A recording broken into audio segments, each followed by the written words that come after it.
नमस्कार, स्वागत आहे तुमचं आपल्या मनोज व्लॉग्स या यूट्यूब चॅनलवरती।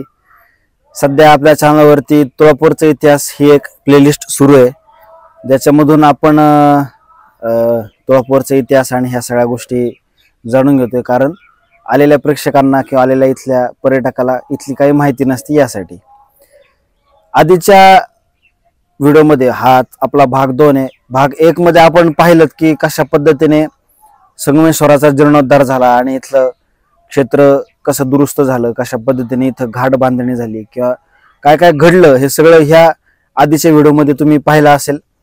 जर नसेल पाहिलं तर इथं डाव्या बाजूला मी आय बटन देतो, त्या आय बटनवरती क्लिक करून तुम्ही आधी तो व्हिडिओ पाहून घ्या, जेणेकरून तुम्हाला ह्या व्हिडिओचा पुढचा रेफरन्स लक्षात येईल की काय सुरू आहे। किंवा डिस्क्रिप्शन मध्ये सुद्धा त्याची लिंक आहे, तुम्ही तिथनं सुद्धा जाऊन तो व्हिडिओ पाहून घेऊ शकता।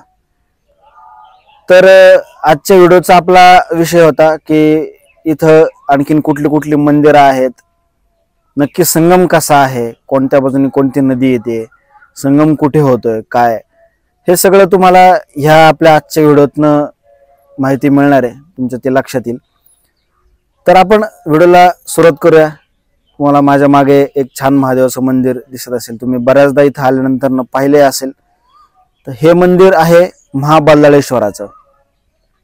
जसं इथं संगमेश्वराचं मंदिर आहे की जे तुळापूरचं प्रसिद्ध मंदिर आहे, की ज्याच्या नावाने ह्या घाटाला किंवा रुद्रनाथ महाराज जे होते, जे आधीचे व्हिडिओ तुम्ही पाहिला असेल, तर रुद्रनाथ महाराजांची जी श्रद्धा भक्ती किंवा त्यांची साधना ज्या महादेवाच्या पिंडीवरती किंवा ज्या मंदिरात घडली, ते संगमेश्वराचं मंदिर, ते इथलं मुख्य मंदिर की ज्याची ओळख खूप प्रसिद्ध आहे, ते नवसाला पावणारं सुद्धा आहे अशी मान्यता देखील आहे। तसंच माझ्या मागे जे मंदिर आहे ते महाबल्लाळेश्वराचं मंदिर। तर त्यावेळेस झालं असं की जेव्हा ह्या सगळ्या भागामध्ये मोरार जगदेवांनी सगळा विकास केला, घाट बांधणी केली, सगळी व्यवस्था लावून दिली, तर इथला रहिवाशी हा इथून जी नागरमन वस्ती त्या वस्तीवरती राहिला होता। इथं जवळपास गावाची वस्ती नव्हती। तर इथं वस्ती निर्माण व्हायला हवी, जेव्हा अशा कुठल्या मोठ्या एखाद्या सेनानीची किंवा मोठ्या राजाची किंवा कुठल्या एखाद्या थोर व्यक्तीची काहीतरी ऍक्टिव्हिटी किंवा काहीतरी कृती एखाद्या ठिकाणी घडत असते किंवा पूर्वीच्या काळी घडत होती, तेव्हा त्याचा परिणाम त्या भागावरती खूप होत होता। म्हणूनच जेव्हा इथं मोरार जगदेवांनी हत्तीची तुळा केली, हत्तीच्या वजनात इतकं सोनं दान केलं, किंवा त्यांची मोरार जगदेवांची सुद्धा तुळा झाली, शहाजीराजांची तुळा झाली, त्यानंतर या जागेला, ह्या क्षेत्राला खूप महत्व प्राप्त झालं। संगमेश्वराचा झालेला जीर्णोद्धार आणि तर त्याची सोय तर लावायला हवी, म्हणून मोरार जगदेवांनी इथे काही ब्राह्मण लोकांची निवासी व्यवस्था केली, त्यांना इथं जागा, घर वगैरे वाडे बांधून दिले। आजही काही पडझड झालेले वाडे इथं आहेत।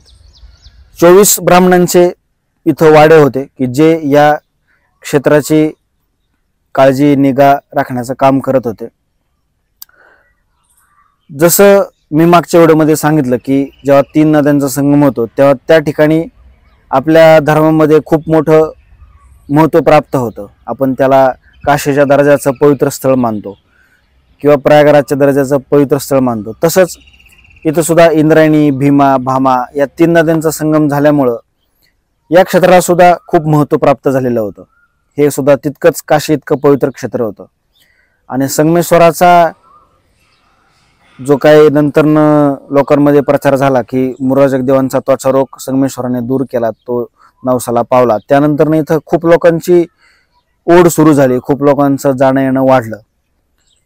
मग इथे जे ब्राह्मण निवासी होते त्या सगळ्यांनी मंदिराची व्यवस्थापन किंवा घाटाचं व्यवस्थापन सगळ्या गोष्टी करायला सुरुवात झाली। आणि अनेक आपल्या धर्मानुसार जी मोठमोठी कर्म केली जातात, मग अनेक वेगवेगळ्या प्रकारच्या शांती असतील किंवा अनेक अन्निका असतील किंवा जे जे म्हणून काही आपण आपल्या धर्मामध्ये कर्म मानतो, ते सगळं करायला या ठिकाणी सुरुवात झाली।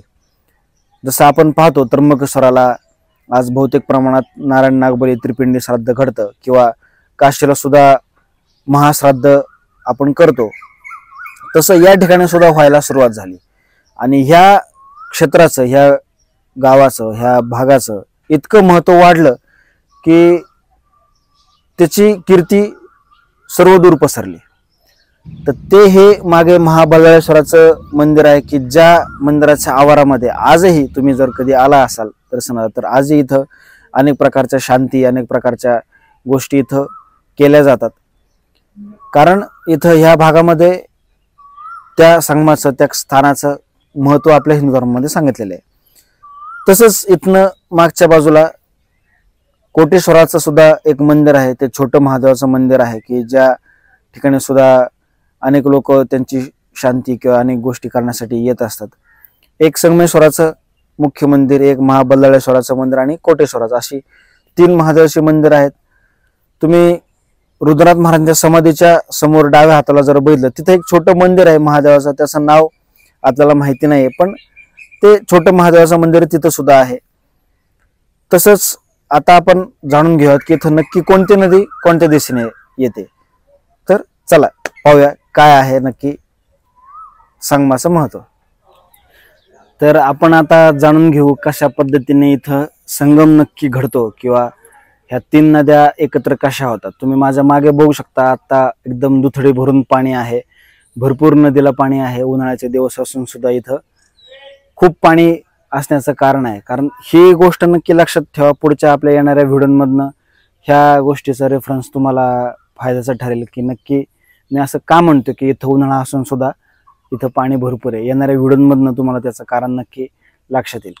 तर आता जाणून घेऊ की इथं संगम कसा घडतो. तुम्ही उजव्या बाजूला जर माझ्या बघितलं, ह्या बाजूला जी नदी येते ती आहे इंद्रायणी, आणि ह्या डाव्या बाजूला इकडे जर तुम्ही बघितलं तर इथं दिसताना एकच नदी दिसते, पण इथं ह्याच्या मागे एक गाव आहे शेलपिंपळगाव म्हणून, तिथं ह्या 2 नद्यांचा संगम झाला. त्या आहेत भीमा आणि भामा.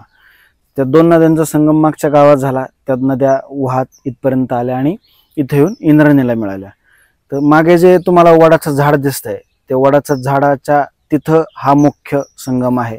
ह्या नद्या एकत्रित तिथं होतात आणि ह्या पुढे डावीकडे इकडनं जी पुढे नदी वाहत गेले ह्या बाजूला ही आहे भीमा. हीच पुढे जाऊन चंद्रभागा होते, हीच पुढे पंढरपूरला जाते आणि पुढे जाऊन कृष्णेमध्ये विलीन होते.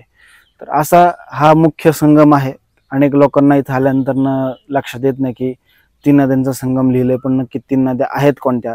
बऱ्याचदा लोक असे म्हणतात की इकडनं आली ती भीमा आहे, ही भामा आहे आणि ही इंद्रायणी, 3 नद्यांचा संगम, मग नदी जाते कुठं. असा एक लोकांचा विनोदाचा भाग बऱ्याचदा मी इकडं दर्शन आलेलो असताना ऐकण्यात आला. तर तसं नाहीये. इकडून आले ती इंद्रायणी, इकडून भीमा भामा आणि हा 3 नद्यांचा झालेला मुख्य संगम. त्यामुळं या क्षेत्राला संगमेश्वराचा महादेव आहे आणि म्हणून इथं ह्याचं संगमाचं महत्व सुद्धा आहे.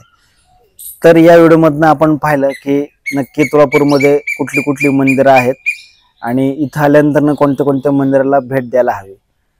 तसंच आपण संगमाची सुद्धा माहिती घेतली की कशा पद्धतीने इथं 3 नद्यांचा संगम घडतो आणि कोणती नदी कोणत्या बाजूने येते आणि मग संगम होऊन भीमा नदी कोणत्या दिशेला जाते, हे सगळं आपण या व्हिडिओमधनं पाहिलं.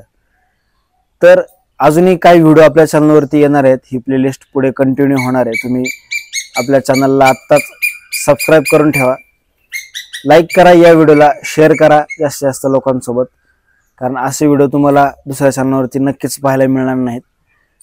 तर भेटूया पुढच्या व्हिडिओमध्ये. तोपर्यंत लाईक करा, शेअर करा, सबस्क्राईब करा.